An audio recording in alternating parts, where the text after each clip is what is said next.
two strategic plays that the pros use all the time. My name is Meike Babel, former top 30 WTA pro, and you want to learn to use these patterns because they're really good to know. Even if you're not quite there yet, this is something that you should be aspiring to run in your repertoire. Pattern number one is serve out wide to open up the court.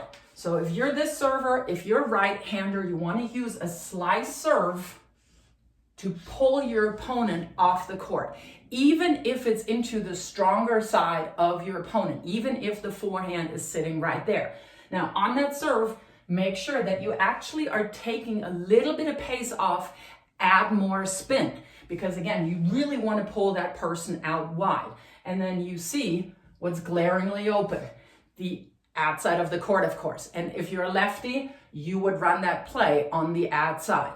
Now, here are a couple of things to think about. If your opponent manages to hit a good, deep cross-court return or even pins you back at the baseline, your better choice, rather than going into the open part of the court, is actually to then go behind them. So you have two options. Pull them out wide.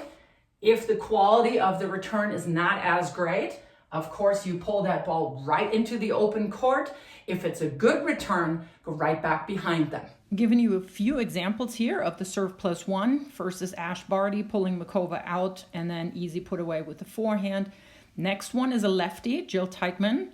And you see this pattern on the deuce court, which is actually a little more uncommon for a lefty to get this ball out wide here because it's obviously not their slice serve. But of course, against the lefty, you can very well play this here into the backhand. Coco Gauff is doing that right here and then going behind her.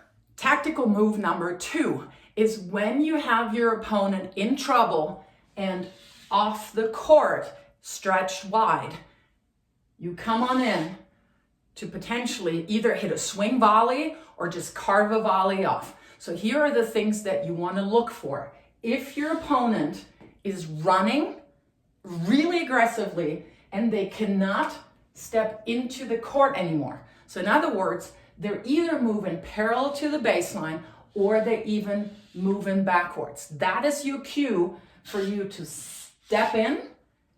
As I said, either hit a swing volley if they pop the ball up or waiting for a shorter response. A great cue to look at is if a two-hander switches to a one-handed slice or a one-hander switches from a drive to a slice. So the second you see that racket head open, you can move in. This is a great example of when you have your opponent on defense and they're being stretched, you attack. So you see how Karolina Muchova here sets up for a forehand. She's going to hit a really aggressive ball, and you'll see Jen Brady here being a little wrong-footed and right there moving when you see your opponent stretched. And you see a two-hander right here changing to a one-handed defensive slice. Pops it up and then a swing volley. So that's a great example of really good court awareness.